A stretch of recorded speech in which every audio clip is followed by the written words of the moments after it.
Kia ora! Hello. Hope you had a good Easter. Welcome back to Video Drones. And we celebrated Easter with a movie about lesbian nuns. And hopefully some zombie movies, because technically Jesus was the first zombie because he died and came back to life. Zombie. Yep. So we'll probably watch one of those tonight. But yes, Paul Verhoeven's new film, which is a bit exciting. They don't come out that often, and he is getting on a bit, so yeah, we don't know how many films we're going to get out of him. Yeah, he said that he saw this as his chance to sort of make his biblical film, which has been a project that he's been wanting to do ever since he wrote a book about Jesus Christ in the early 2000s. He's a scholar, you know, he's a mathematician, and I think, and he's very intellectual, and this is probably the closest though that he'll ever get to having made his Jesus project.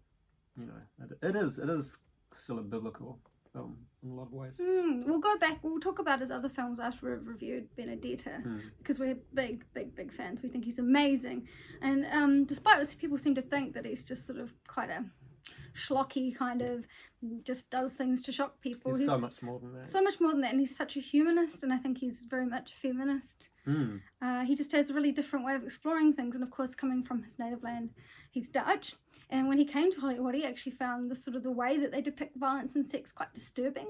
So the way he portrays things is extreme, and it can be shocking, but it's also quite fun. Purposely. Yeah, there's a lightness to it that you don't see in the seriousness of these Hollywood films. And it also kind of plays on the fact that, you know, people go to the cinema and they watch people get blown to pieces, and he's just kind of exaggerating what people enjoy as a kind of, in a way, satirizing it, I think. Although I will say that Benedetta was originally a lot more feminist in its original screenplay. It was the original guy who wrote a lot of the early films, which we won't really be looking at, the pre-Hollywood ones. He originally he wrote it to be more feminist and to be more about Benedetta being against the patriarchy. Oh, that's quite cool. Yeah. I still got that feeling. It's definitely still got it, and that's... you know, said he was disappointed, and Paul Verhoeven sort of shot back and said that it's, you know, the subtitle of the source novel said Lesbian Nuns, so it had to be a bit about sex. That was why the guy was disappointed, because he said that he hated all the fumbling with genitals in the finished film. But the way that Paul depicts sex in this, like, it's quite fun and playful, and it's not terribly serious, which is very different from the seriousness that Hollywood shows with these sex scenes. All of his films are kind of the sex scenes, maybe not all of them, but a lot of them there's a playfulness. I mean, think of Showgirls, and we were watching Hollow Man the other night, and I mean the sex scene. There's one really good sex scene in that where it's so different to most Hollywood sex scenes. I mean, he just has so much fun with it, and he sort of said that, you know, we spend so much time naked in the shower or having sex that we shouldn't be ashamed of these sort of scenes. I mean, there was even a scene in Starship Troopers where there's a shower scene, and the crew cast didn't really want to disrobe for the scene, and one of them said, you know, why don't you take your clothes off? Which Paul Verhoeven did immediately, as along with the cinematographer who grew up on a nudist colony. Yes. So, yeah, and the cast immediately wanted to take that back because they didn't like these old men genitals. It's a fact of life, though. We all get age. Our bodies look different. I mean, I really liked that scene when everyone's naked, because it kind of pointed to a future where we're not sort of like the men's room, changing room, and the ladies' changing room. That future, I thought was quite realistic, and that, you know, we've gotten rid of those sort of like. Well, the thing is, why does a body have to be sexual just because it's naked? It's so weird that we live in a culture where if your clothes are off, it's somehow sexual. Actually, it's not actually sexual necessarily. I mean, maybe if you have sexual intent, it does, but I mean, it's just a body, it's just naked. So it's kind of crazy how we have this, you know, sort of really abrupt segregation that's sort of so holy and shouldn't be trifled with. And I really like that part of Starship Troopers. Yeah. And I mean, the sex scenes, in Benedetta, like, they're fairly graphic, but there are quite a lot of them. There's quite a lot of them, but they're not, I don't know if they're excessive. So it is a big part of the story. Mm. And it's quite beautifully shot. Yeah, I mean, it is. It is. It was gorgeous to look at. A big step up, I think, visually from his last French film, Elle, which, you know, was a great film, but it's visually quite sort of drab and grey. Yeah, it was kind of pared back to some degree where this is very gorgeous. There's a lot of light. Sort of a partial, you know, return to his Hollywood films, which are also beautiful and have this sort of shiny sheen, which is, yeah. Really And cool. his use of camera techniques is amazing. He uses mirrors, he uses these sort of long shots. He's very, very, very clever, and it's not... A lot of directors will sort of be like, look at this amazing shot, but he'll just do it, and kind of you have to really notice it. So he wants his audience to be smarter than most audiences are expected to be in order to appreciate it, or to say, oh wow, did you see what he just did then? That's really clever. He had 3 different things going on in 2 mirrors. You know, these like little things. He really knows his way around creating a beautiful visual image for us, and complex as well, with a lot of layers. I mean, Benedetta is based on a 17th century Italian nun who, apparently would have visions and was also lesbian. And so, of course, it is French. Benedetta's in French, which is fine, still in the 17th century, I believe. And then it's set in the time of, well, plague's about to come. So that's quite topical, isn't it? And I was really happy that the plague boils, all the things that I've read about the bubonic plague, all these nasty big nodules, these black nodules that would come up in the way that they would get sick, was bang on. So the practical effects were so good. They looked really, really realistic. Verhoeven said something about an earlier film, Flesh and Blood, which totally refers to this one as well, that he was sort of sick of all these Hollywood period films from medieval films that sort of romanticize everything, and he really wanted to show the desperation and the brutality and the plagues and the diseases and all those sort of things. So that's a big reason why that stuff would be so, you know, visually accurate. He so I got it was a beautiful there was a hurdy-gurdy, I think it's called. I think it's like this long instrument, and you sort of pump it like this, and you also someone else plays the strings. It's like a accordion harpsichord thing, and it was this beautifully inlaid piece. So like all those little details about being period specific were there, which I really enjoyed. Definitely a big budget film, more big budget than his last one, Elle. And the main actress, she's supposed to be in her early 20s, but we weren't buying that, not for a second. I don't know why he went with that. Yeah, she's born in 1977. So yeah, she's not in her early 20s. Though maybe they're trying to say that even people in the early 20s look like they were 40. Maybe back in those times, because it was a hard life. Maybe. So, I mean, the story it's really interesting. I think there were some protests around its making. There were, and I find this absolutely hilarious. The protesters used bagpipes to protest, which I hate that instrument so much. Obnoxious, eh? So it would have been a very successful protest, probably. But they thought it was blasphemous. And I mean, there have been a lot of films over time, though, that have shown naughty nuns. Even Pedro Almodovar, who we covered a few weeks ago, his early sort of punk film Dark Habits had some very sort of chaotic nuns in it, and yeah, there have been quite a few. Really, it's something that people like to sort of make fun of, I think. Certain directors. Yeah, it's referenced in all sorts of things. Yeah, you see lots of people dressing up as nuns for Halloween and stuff. So yeah, it's not like it's not been done before. Last Temptation of Christ probably caused a lot of like controversy as well. People were probably really unhappy about that film, which is a great film. Any films about that subject matter are going to get, you know, unfavourable opinions from the Pope and that people like that. Oh, also speaking of period accuracy, there's this choke pier that they show in it, and it's this medieval torture device that they would often use on witches, and it looks like a sort of a metal pier, and as you open it up, it sort of unfurls, and that would cause catastrophic damage on people's mouths and other organs, depending on whether they were homosexuals, and they would, you know, you can imagine what sort of happened if you're a liar or you were blasphemy, it would get opened up in your mouth. So that's a crazy medieval torture device that was shown. Hannah loves this stuff. She's the kind of person who rewinds. I mean, she only watches The Walking Dead just for the brutal, grotesque sort of scenes and rewinds them so she can see them a few times. That's because I love practical effects so much. I think it's wildly creative. And ever since I was little, I was interested in mummies and torture devices, and I just kind of find all that stuff quite fascinating. I don't know.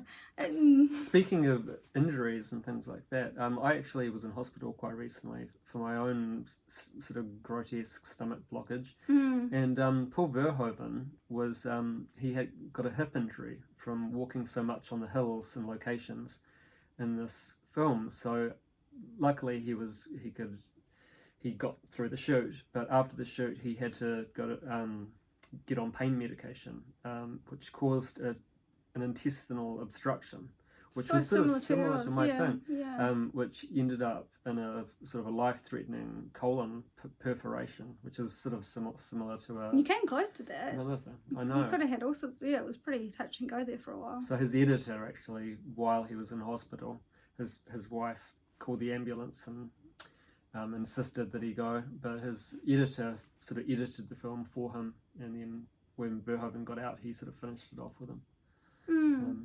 But yeah, it's pretty crazy. Yeah, weird how you've had this similar story happening to you. It is. Yeah. Weird. But yeah, overall I think it's a gorgeous film. I didn't know how much I'd like it, but it has stayed with me, some of the scenes. I like the pushback against the patriarchy. I like how fierce and liberated the female characters are. Is it Charlotte Rampling? Charlotte Rampling is great. She is so good in it. It's so wonderful to see her in something. Again, she's fantastic. She played the original Bene Gesserit mother in David Lynch's Dune. Oh no, it was in Denis Villeneuve's Dune. Oh, was it? Yeah. Whoops. But they all kind of look a little bit the same. I put her face on everybody's face just like that. I don't know why. Yeah, she's fantastic. She's actress. really good. Yeah. Isabelle Huppert was actually offered the role, probably the role of the one that Charlotte Rampling ended up playing, but for some reason, I mean, probably with scheduling conflicts or something, because I know that she really enjoyed filming Elle with Paul Verhoeven. She would have been great, but no, I think the cast was really good. It was maybe because he got ill and he couldn't finish it the way he wanted to. It wasn't amazing. It was still great. It was still great. I didn't enjoy it when we watched it the other day, but I just wasn't really in the mood, I think. But yeah, I'd probably give it a 6.5. Yeah, so we both give it, what, about 3.5 stars, hearts each? Yeah. Yeah, I mean, it deserves a 6.57 out of 10, I think. Yeah, it's certainly beautiful and well acted and provocative and interesting. So yeah, I'd agree with that. About a 7 hearts out of 10. Okay. So we're going to go back to the start of Verhoeven's little journeys. He made 5 films earlier in his career that we're not going to talk about. Some of their names are Spetters, Turkish Delight. I can't remember the other ones, but the one that we're going to start with is The Fourth Man. All of those early ones, well, like 3 or 4 of the early ones featured Rutger Hauer. He was sort of Verhoeven's leading man, which is quite interesting. He also went on to act in Flesh and Blood, which was Verhoeven's first Hollywood film. But the earliest one that I've seen is The Fourth Man, which is sort of his 6th feature, and it's sort of a Hitchcockian neo-noir. I don't know if I'll pronounce this correctly, but Renee Soutendijk is in the film, the main sort of actress, and she was also in Suspiria, the Luca Guadagnino Suspiria. Oh, the new one? Yeah. Oh, cool. She played one of the sort of elderly witches. And Jerome Crabb was in The Fourth Man. He sort of has played an assortment of Hollywood villains, including the bad guy in The Fugitive with Harrison Ford. And yeah, I mean, it's a good film, but it doesn't have the same visual sort of authority that I'd say his Hollywood films have. But yeah, that's all I'm going to say about that film. I mean, I'd probably give that a similar rating actually to Benedetta. But next is Flesh and Blood, which again features Rutger Hauer. He wasn't in The Fourth Man, but again after the earlier films. Jennifer Jason Leigh is also in it. And apparently the shooting for this was quite torturous, and especially the weather. There was lots of sort of snow and rain and things like that. And a lot of the crew members and cast members took a lot of alcohol and drugs, which sort of ended up ended Sounds in lots messy. of arguments. Yeah, it was messy, apparently. Messy, yeah. Paul Verhoeven said at the time that it was easily the worst filming experience of his life. Oh, poor guy. Yeah. Jeez. It's an okay film, but I don't know, maybe I'm just not into period films as much, although there are some that I love. Barry Lyndon was amazing, which I still haven't seen. I want to see it on the big screen first. Yeah. But yeah, I'd probably give that like a 6 out of 10. I am looking forward to seeing it. It's worth seeing. It had that crazy rape scene that you were watching before. Yeah, that's one thing we should, a bit of a trigger warning here, is that there are rape scenes in quite a lot of his films. Yeah. But he will do rape scenes with people so that wouldn't need to have non-consensual sex. It's weird. To show how unsexy it's really, is. yeah, well... Because Americans, objectify everything. So. And also a lot of the victims were happy to have sex in these scenes, but then they end up getting raped, which makes you, it's a really clever way of just showing like how vile these people are. You always sympathize with the victims in all his films. He has several ways of doing this, but you never ever are rooting for the villain in these sort of scenes. And yeah, they are pretty horrible, and there are a lot of them. And most of his films have something like that, but yeah, he depicts it in a very, very different way. It's sort of showing this cruelty of the people who do it, and quite often the people that do the raping, they'll get their comeuppance, which is really satisfying. It doesn't become a film all about revenge, but there will be that revenge factor, which is really satisfying. Showgirls, in my opinion, is one of the scariest rape scenes I've ever seen. I mean, they're all horrible, but this was like. The film seems so light and kind of fluffy in a lot of ways. And then then all of a sudden, just suddenly it's like straight away, it's like pretty intense. But yeah, like Leaving Las Vegas level intense, kind of, pretty savage. But there's, the spoilers, but he gets, his comeuppance, like you said. It's very satisfying. Yeah. So anyway, Robocop. Yeah. Recently. Good old Robocop. I've seen that a long time ago and we rewatched it. And gee, that is a fun. I just couldn't stop laughing in these scenes. They're just so over the top. So satirical. Brilliant. Yeah. Absolutely brilliant. I saw it when I was about 7 or 8. Actually, when it came out, my cousin's older brother had a VHS copy of it, and we kind of snuck into the room they were watching it and saw it. And it had a very lasting impression on me, especially Peter Weller, who plays Robocop. His death scene is just so bloody and it's so cruel. It is very cruel. That was the thing that really got to me and made me sort of, take notice of who this director was, because it was just so different. Yeah, I mean, Hollywood violence is quite different to that, really. It was even more bloody, I think, that was sort of proving a point. Yeah, it went over the top to sort of parody the way that Hollywood depicts violence.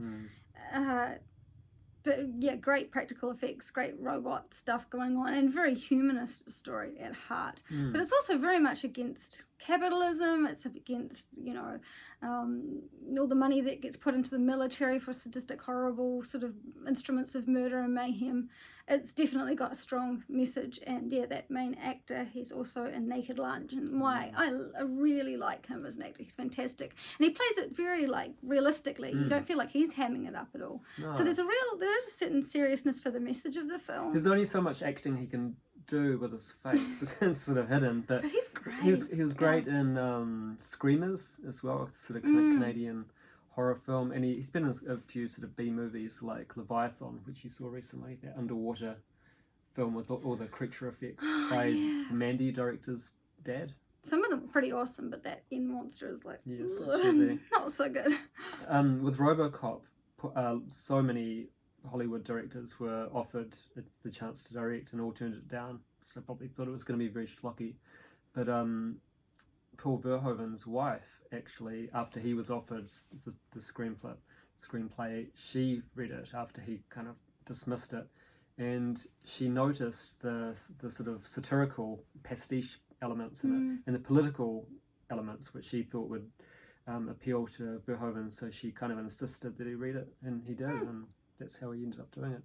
Yeah, there's even scenes where sort of you go into a house and there's this guy on a screen sort of saying, this is this great new house for families, and it's just so and there's an ad that says buy that for $1. Yeah, there's these really incredible just kind of these sleazy shows that are on and these weird catchphrases. It's got some really iconic lines in it. I mean, the advertising in America in the late 80s were probably at their peak of silliness. So it's probably quite, you know, similar in a lot of ways to what was happening. And you can see where he was developing a lot of the ideas and sort of themes and visual references that he develops further in Starship Troopers later on, which is pretty cool to see. So I would give that 4 hearts out of 5. Still got a couple of things. Oh, sorry, more stuff. Just lots of trivia to ramble off. Rob Bottin, who did the makeup effects in this, he also did The Thing and Verhoeven's next film, Total Recall, and he did Seven as well, which has some incredible effects. Yeah, it looks really good. So he's pretty gifted at what he does, but he had terrible arguments. There were many arguments on this set as well, but I think Verhoeven's very strong-willed, which is probably why he argues with a lot of people. But they had lots of arguments, especially over the scene where Robocop takes his mask off, his helmet off, and you see his face. And a lot of makeup guys, probably guys or women, don't want that these scenes to be lit very well, because it sort of can potentially show up how fake looking it is. And so Rob Bottin wanted it to be quite dark, which Verhoeven refused to do, and apparently they didn't talk to each other for the rest of the shoot after that argument. But then they were both at the same premiere together, and when they saw how amazing it looked and what the reaction was, they became friends again and did Total Recall again together. Oh, that's so cool. Oh, so he did Total Recall. Oh man, the effects in that are legendary. They're great. So good. And also one very weird thing, around the time, I guess just after the film came out, there was a robbery suspect who the police were after, and he went and hid in a movie screening in a cinema, which I've seen on other films, actors playing criminals do that sort of thing. They snip into a cinema. Yeah. But the robbery suspect got so into watching Robocop that he didn't notice that the police were in the cinema and then gotten rid of all the other patrons, and they caught him. Such a good movie. It's such a good movie. That's next level. That shows what a good movie it is. Yeah. Very entertaining. A lot of fun. Anyway, so your rating? Yeah, I'm giving it 4 hearts out of 5. I definitely think it should be up there. It's one of the greats. Yeah, I'd give it 3.5, 4 as well. It's about 8 out of 10. Yeah, definitely. For Robocop, epic film. Yeah. So next is Total Recall. Oh man, which is actually written by one of your favourites. Philip K. Dick. Well, it's the story is what's it called? We can remember it wholesale for you. I think that's the title. It's a really cool title. I haven't read that one. We can remember it for you wholesale. I think. Yeah, I like Asimov too. A lot. Yeah, you do. Yeah. But it was adapted by Dan O'Bannon and Ronald Shusett, who did Dan Alien. O'Bannon, he's like me. His Crohn's died horribly of it. You know the alien chest bursting scene? That's what it feels like to have Crohn's. So, rest in peace, Dan O'Bannon. You're an amazing human being. And guess what? They originally wrote Total Recall before Alien. They were wanting to do it back then, but they thought that the effects wouldn't be good enough, and the production would be way too expensive. So they decided to write a film about an alien monster instead. Wow, that's so cool. That is. Well, yeah, I think they did make it just right on that sweet spot of the technology and the practical effects abilities they had. 79, it's a great year. Apocalypse Now, I think it's a great 79 film. Yeah, but I think, I'm glad they waited on Total Recall, because it's just so cool, and I'm kind of, it was a really good sweet spot for practical effects. CGI kind of almost, it was pretty good in Starship Troopers, and there was something else that was good in, Hollow Man was the CGI effects is so good, but I don't think we've actually gotten any better since then. Like, it's all just been kind of, besides, some robots and some spaceships and some star scenes, like, gore and creature effects just haven't gotten any better, so the use in of like pretty much pure practical effects at Total Recall is just legendary. Nearly pure. Did you know that this was actually one of the last Hollywood productions to use miniature effects? But Oh, that's it so does. sad that they stopped. I Yeah, love it is. miniatures. Yeah, we saw one last night when watching Nightmare on Elm Street 2 as Yeah, well. That that's- cool shot with the bus. The on bus. Yeah, it's great. But yeah, there are CG effects in this, but not many. It's mainly the X-ray sequence that they Oh, used it for. cool. But That's so they're cool. done really well. They've done really well. That's- They've just kind of gone downhill after 2000. It's weird. That scene where Arnie's like takes the, he's dressed as the woman and takes the helmet off. They kind of cut The head mask thing. That's CG, I think. I mean, it can't be done practically. So cool. It's such a fun movie. I saw it a lot when I was younger. I was kind of obsessed with it. And it was one of those things that's like, oh, when I got older and I found out more about Verhoeven and his films, I thought, well, of course it's him. But it's one of those great films of its era. It's got everything you could ever want in a film. I think it's just, it's so glorious. So Arnie is in this film, and he was originally, he wanted to do Robocop, but of course he was too big to fit in the suit, so they had to get someone thin.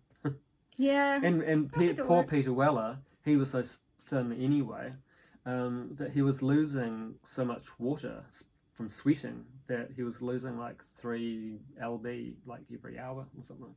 No, there's no way you could lose so much in an hour. Was it? I don't know. Pounds. lb. It's like over a kilo, I think. Well, he was losing a lot, so they had to Shit. install a fan inside the suit. And yeah, these people suffer for their art, that's for They sure. do. What else was I going to say?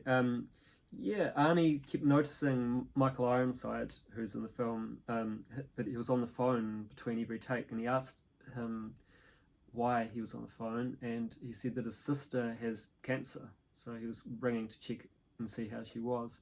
And so Arnie insisted that they go in his trailer and have it ring up his sister and have a conversation. Like, it ended up being like an hour and a half with Arnie explaining what exercises she should be doing and what she should be eating to help her. He Is seems he- like a very, yeah. he wants to help people. Very caring man. It was really interesting during the pandemic when he was putting out these sort of like, because there's a senator now, which seems ridiculous, but he's actually so good at it. And he was putting these messages about staying at home, being kind, and then he's spoken out about the war in Ukraine. He seems like a genuinely good dude, which Yeah. is really nice. It's not that common. So, and yes, Sharon Stone's in it. It's so much fun. Arnie really respected Sharon Stone's commitment to being so kind of physical and working out. He even dubbed her the female Terminator on the set. That's pretty cool. It's pretty high praise coming from Arnie. Yeah, she's in amazing shape, actually. I think she gave a lot she's to that role. very good, a very early role. She ended up getting the Basic Instinct role because of the Total Recall role. We're nearly at 30 minutes. What are we going to do? We're going to keep going. Okay. Hopefully this uploads. Fingers crossed. So Okay. anyway, what would you rate it? I give it 5 out of 5 hearts because I just think it's so brilliant on so many levels. There was nothing else that made quite a splash like it at the time in my young life. I love it, but I'd probably prefer Robocop. in a way. Really? No, Yeah, I yeah. prefer Total Recall. It's nostalgic as heck for me as well. Yeah, it's great, but yeah, I'd probably give it 3.5. Okay, so about 8.5. Let's say 9. Yeah. 9 out of 10 hearts. And we're going to skim Basic Instinct because we did that last week. Yeah. And, lots of other erotic thrillers. Yes, yet another. It's a really good example of its kind of ambiguous kind of endings, or it's like happy / are they happy endings kind of films. I won't give too much away if you haven't seen it. You really should. I only saw it recently. I don't know why, but I just sort of thought, I don't know if I want to see this. It's brilliant. I love But that film. yeah, it's. I I really need prefer to see its it Total again. Recall and Robocop. Really? Why? yeah. Why is that? Because I like those sorts of films. I just love those 90s erotic thrillers. And it is one of the all-time greats. It really is. It is. So next up is Showgirls. Showgirls. That's why I'm wearing this jacket. I'm a Showgirls jacket, Showgirls t-shirt. We are massive fans of Showgirls, and woe betide anyone And who not says in it's an not great. ironic way. No, it's not Just a 'cause guilty it's pleasure. It's brilliant. just actually so good, and I will fight anyone that says it's not. It is a brilliant film, and I didn't see it for years and years and years. I only saw it a few years ago because I'd heard so many bad things about it. Then I was like, but it's Verhoeven, so I'm gonna watch it. And I loved it. It was so much fun. I mean, yes, the acting is really over the top and it's quite sordid and sleazy, but it's just so much fun. And it's kind of brilliant and there's so much going on and they're all really good things that are going on. And it's just brilliant. Apparently there's a French director's cut that I so want to see, but I've just never been able to find it anywhere. Well, anyone knows, you give us a message us comment. and let us know where we could find that. That sounds amazing. So Kyle MacLachlan is in this film in an interesting role where he has a ridiculous sex scene in a swimming pool. It is classic. It's so funny though. It's so over the top. It's brilliant. People for years have been saying, spreading this rumour that he actually walked out of the premiere screening. But he didn't. He said that he said that he sat there through I can't remember exactly what he said, but he sat there through the mind-boggling mess that it was, or something. So he hated the film when it came. Yeah, he did. He hated it. But now that it's developed as kind of a cult following, he kind of appreciates it for its humour. It's gorgeous to look at. It's all like, like all the dancing and stuff, and beautiful the showgirls and the colours and the costumes. It's a real and the sort of idea of Nomi's character, her whole character arc, it's been kind of replicated in a lot of different things. It's sort of been like, that's Showgirls, and it's referenced in 6 Feet Under. There's like, so if anyone's seen 6 Feet Under, it's this amazing series in the sort of early 2000s, and there's this, you know how they start with every episode starts with like a death scene, and so there's a couple in a spa, and the guy's like, wow, that was like Showgirls there. So it's like really, really iconic. Referenced there. a lot, it's referenced a lot. It was a big part of sort of 90s film culture, I think. It's the gay scene have kind of adopted it as a film that they love. No wonder I love it I so mean, much. it's a very campy sort of film. It's got a huge cult following. There's a great documentary about it, about the sort of culture behind it, called You Don't Know Me. Yeah, what a great name, which is right? based on the Klaus Nomi song, I think. Yeah. But yeah, poor Elizabeth Berkley, who played Nomi in the film, her career was kind of like destroyed afterwards. I mean, her agent even dropped her immediately after the reception the film got.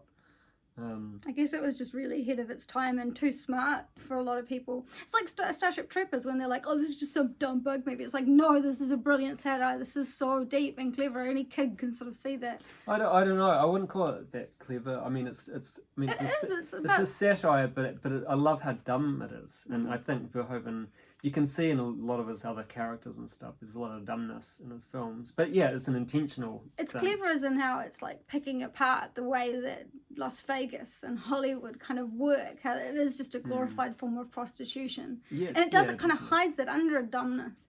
But the core message is really quite fascinating, and it's sort of about rising to the top and what happens when you get to the top. And how do you conquer that? Yes, and it was the highest grossing NC-17 film ever made, apparently, as of 2020. So people liked it.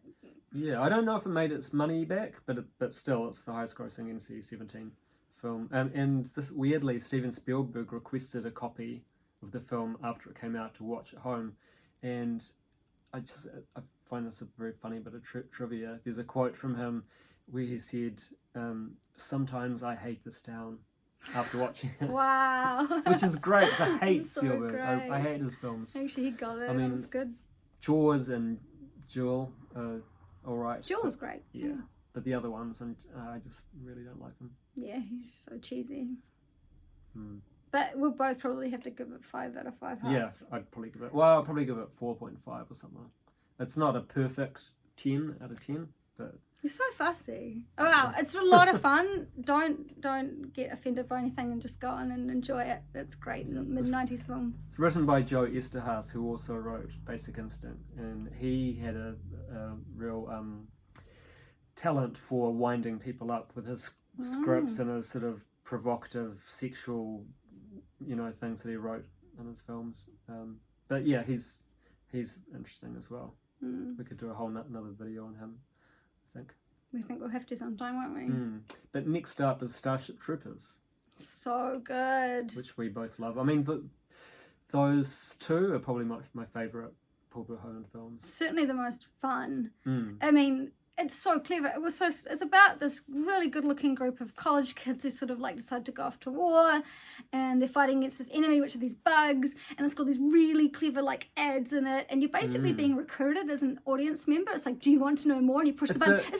It's a fascist movie. They're Nazis. They're basically Nazis. Neil Patrick Harris, who plays the sort of the head guy, I can't really think of a better term, he's wearing like a total Nazi costume. Yeah, It's based on the Nazis. Yeah, it's totally based on that. Well, even the Nazis used to do psychic research, and then there's a psychic department. So he's the head of the psychic department. He looks like a Gestapo guy. The crew dubbed him Doogie Himmler. Because he played Doogie Howser. Damn. So, but Paul Verhoeven said that Michael Ironside, who is the guy with the missing arm in the film, who's a great actor. He was in Paul Verhoeven, David Cronenberg's Scanners, which we just watched. Oh yeah, he's great in that. Such a villain. He is great. Such a great villain. But he asked Paul Verhoeven why he was making a fascist movie, because Paul Verhoeven grew up in a Netherlandish sort of fascist ghetto or something, I think. Yeah, he experienced the horrors of the war and all sorts of terrible things. He kind of disassociated himself from it, so I guess this is one of the reasons why he depicts this happening in this way. And also, it's really playing on the audience's ideas of like, who's the good guy? And we're supposed to be rooting for these, very Aryan-looking good people, but they really are the villains. They're basically trying to eliminate an entire species. That they're not actually the bad guys, they're just trying to protect their homes. So it's very, very clever in how it does that. And I guess a lot of people didn't really get that, and they were like, oh, it's just big dumb movie with explosions. But so Paul Verhoeven responded to Michael Ironside asking why he's making a fascist movie by saying, everyone in this film is shiny, beautiful, bigger than life, and they have fancy ships and guns, all of which is only useful for killing bugs. Wow.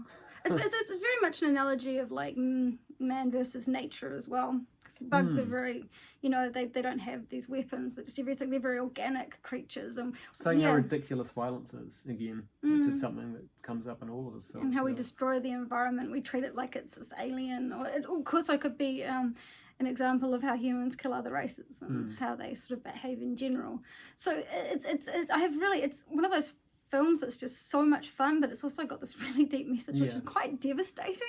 And so there are times where I was actually quite upset for the poor bugs in the movie, because they get subjected to some terrible things, but that's exactly what sort of happened. It's Verhoeven's favourite film of his own as well. Wow, that's so cool. And, glorious sci-fi. I don't even mind the CGI, and I think it's pretty good CGI, actually. And great practical effects. It's actually one of my favourite director's favourite films, along with Showgirls, Jacques Rivette, who did Jewel and Celine and Julie Go Boating. He's sort of from the French New Wave. He kind of stood up for it when a lot of people were saying how trashy it is. It's not trashy. No. So I'd probably give this a 4. Yeah, I'll give it a 4.5. 5? Yeah, it's so much fun. I'm giving it a 5, so cool. 8.5, 9-ish. So next up is Hollow Man, which we just watched the other night. Man, the very CGI underrated. on that is so good. It's so much better than anything we see now. It's amazing. They did a whole mapping of like Kevin Bacon. He's one of the main characters. He's sort of like the brilliant scientist who goes a bit mad, and it's quite and all the nastiness that's sort of inside of him starts to kind of manifest when he turns himself invisible. But they've done like his whole system, his nerves, his bones, his muscles. You couldn't really do it with practical effects. No, that would be too difficult. But then they actually gave that program to researchers because it was just so similar to what the human body is. It looks like those anatomy textbooks that you can look at. It looks like that. It's amazing. Yeah, it's Grey's Anatomy. Grey's Anatomy. It's so fantastic, and the story's great. It has really some disturbing scenes in it. It's very violent. I think a lot of people got very upset about the perceived violence to animals.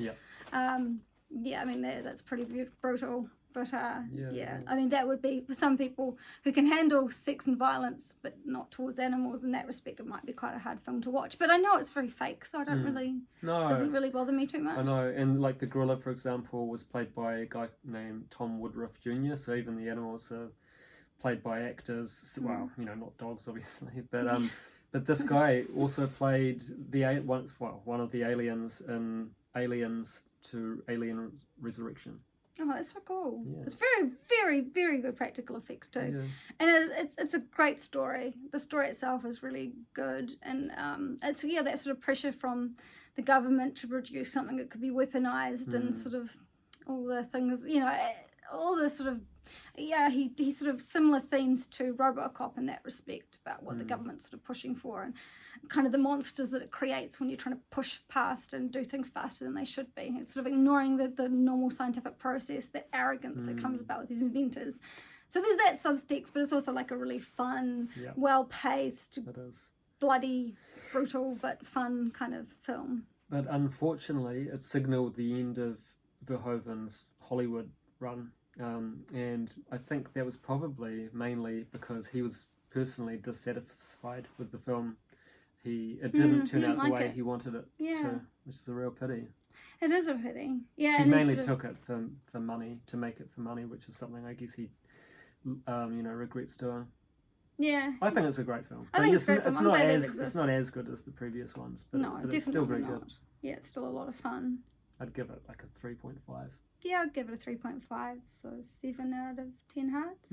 Still really fun, and to this day, I'm like, these effects are amazing. Yep. Just so good. I wish we'd stayed like there with that.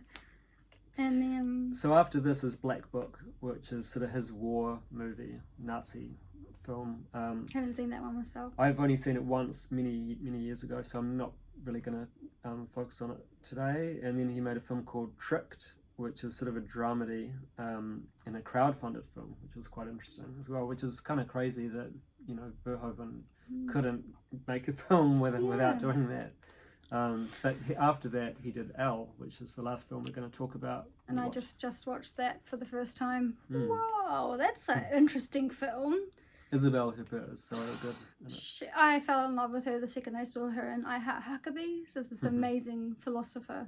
She's one of my favourite actors, other than Tilda Swinton and Willem Dafoe. Yeah, she's amazing. She really, really wanted to play this role. She, in fact, I don't know if she did, but she was wanting to acquire the book rights as well. So when she heard that Verhoeven was maybe going to direct it, she, called him up and insisted that she had to be in the film. And she's sort of done other films that are quite risky as well. Yeah, The Piano Teacher. Wow, I was a bit scared of her after that, to be honest. Yeah, I guess a lot of people would be. She has done quite a lot of films with that director, Michael Haneke. And all of the roles that she's played are quite sort of controversial in their own way. She's such a fascinating woman. She's so elegant and beautiful, but she does these really raw performances and is subjected to all sorts of indignities, and it's quite a hard thing to watch because she is so sort of regal, but that also makes it even more powerful, I suppose. And she's just sort of a woman struggling with it. She gets attacked at the very start, and it's shown a few times, this attack, in different ways, which is quite interesting. It's like brutal. Revisiting, which is what happens with PTSD. You have these flashbacks, you find yourself revisiting these moments. And she's such a sort of ice queen in her real life. You think that she's not been affected, but she has, but it's very internalized.